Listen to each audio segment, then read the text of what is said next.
rotet på skrivebordet mitt ser verre ut når jeg ser det i viewfinderen. Te. Det er en viktig del av livet mitt. Jeg drikker utrolig mye te. Og mens jeg studerte så var det et slags, hva skal jeg kalle det? Et varemerke.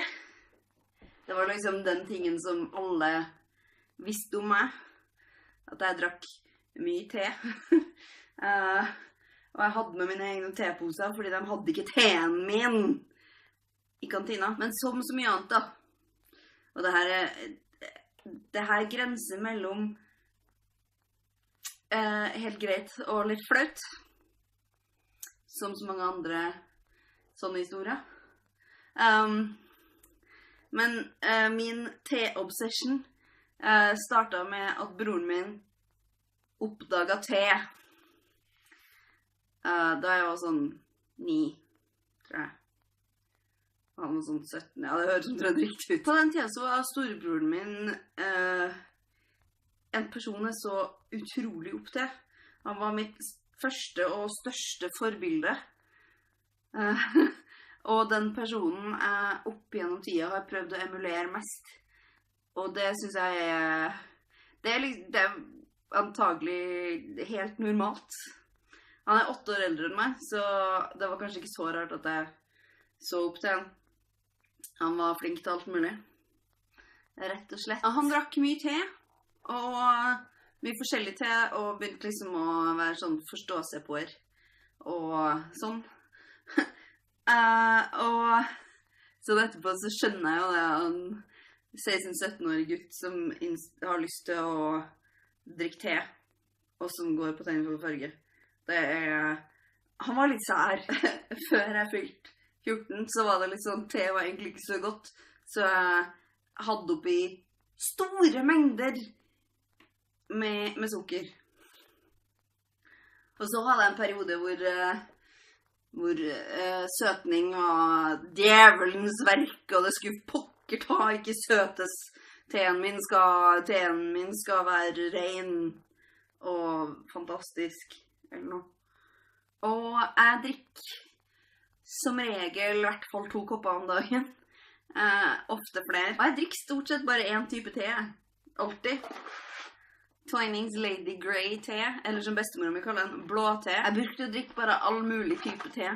Sånn, jeg drakk alt. Jeg hadde en periode med sånn indisk chai. Krydra. Det var Twinings det også, som hadde den. Ja, så jeg brukte å drikke alt mulig, og så var jeg på et teforedrag en gang. Det var vel i 2010, tror jeg. Og av en eller annen grunn så bestemte jeg meg for å drikke Lady Grey alltid, og aldri se meg tilbake. Og det har jeg ikke gjort heller. For jeg vet ikke hva det er. Veldig mange forstår seg på å si at det er den kjedeligste teen out there. Det kan sikkert hende, men jeg liker det. Jeg bruker å søte det med en teskje honning, fordi jeg har ingen te-timer, og den honningen gjør sånn at hvis teen har ligget i vannet, hvis teposen har ligget i vannet litt for lenge, så fikser honningen det. For hvis jeg ikke skal ha honning i, så må den trekkes i bare 3 minutter, sånn som den skal. Og så er det sånn at den inneholder bitte litt koffein, og jeg er litt var på koffein. Jeg drikker utrolig lite kaffe, og det er både fordi jeg ikke liker smaken, og fordi jeg har hatt kjipe opplevelser med koffein. Altså, jeg har en sånn tendens til å enten så bare funker det ikke, og så blir jeg bare sur i magen, og så er alt kjipt. Eller så går jeg liksom rett opp, og så bang, rett ned igjen. Og jeg vet ikke om det er sånn alle har det med koffein, men jeg takler det bare ikke. Og det er sånn, hvis jeg skal fortsette å holde meg på det nivået da, hvis jeg er trøtt og sånn, og så drikker jeg en kopp kaffe, og så for å holde meg på det nivået der da, så må jeg fortsette å ha i meg energidrikker eller koffein eller hva nå, frem til jeg har tid til å krasje. Og det er ikke en holdbar strategi. Men det er virkelig koffein i den her, og det gjør at jeg faktisk har litt sånn enda mer trøbbel med å sovne hvis jeg har drukket Lady Grey på kvelden. Og det er jo litt trist, for det er jo på kvelden har man gjerne lyst til å sette seg ned og slappe av og drikke en kopp te. Så på kvelden har jeg begynt å drikke den her. Jeg mener, jeg måtte jo bare kjøpe den her. Den har monostjerner og heter Snore and Peace. Og den er fra Clipper, som er natural, fair and delicious. Den prøver å være så naturlig og fair som mulig. Og så står det her sånn der at we don't even bleach our bags. Og så tenkte jeg, what? Driver folk og bleiker teposene? What? Og ja, sure enough så er teposene, selve papiret i teposene, er det papir eller er det stoff? Selve det som teposen er lagd av er ikke hvit. Den er sånn gråbrunaktig, og det gjør jo ingenting, for teen smaker like bra uansett. Og så vet jo alle at jeg liker te. Så derfor så har de lyst til å kjøpe te til meg, ja, julegave og bursdagsgave og jeg har jo ikke sett deg på en stundgave og sånn. Og det jeg blir glad av det, altså. Jeg synes folk er trivelige når de gjør det.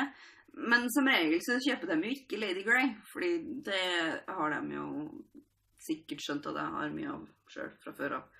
Så det som skjer da, er at jeg blir liksom sort of nedgravd i te som jeg kanskje drikker en kopp av. Og så står de her bare. Og altså, misforstå meg rett, jeg takler å drikke annen te. Og jeg drikker annen te når det ikke finnes, når Lady Grey ikke finnes. Jeg har en venninne som har kjøpt inn teen min, sånn at jeg skal ha noe å drikke når jeg kommer på besøk. Og det synes jeg er veldig charmerende, selv om jeg hadde kommet til å drukke jordbærteen hennes, som er en av hennes favoritter. Og hun har sånn veldig mye te i et skap. Og det brukte jeg å ha også. Da vi flyttet for snart 2 år siden, så kastet jeg så mye gammel te. Det er altså sånn her veldig, veldig mye te som bare har hopet seg opp, og som jeg ikke drikker, fordi jeg drikker jo bare Lady Grey. Drikker du te? Det gjør som kjent jeg. Ganske mye av nå.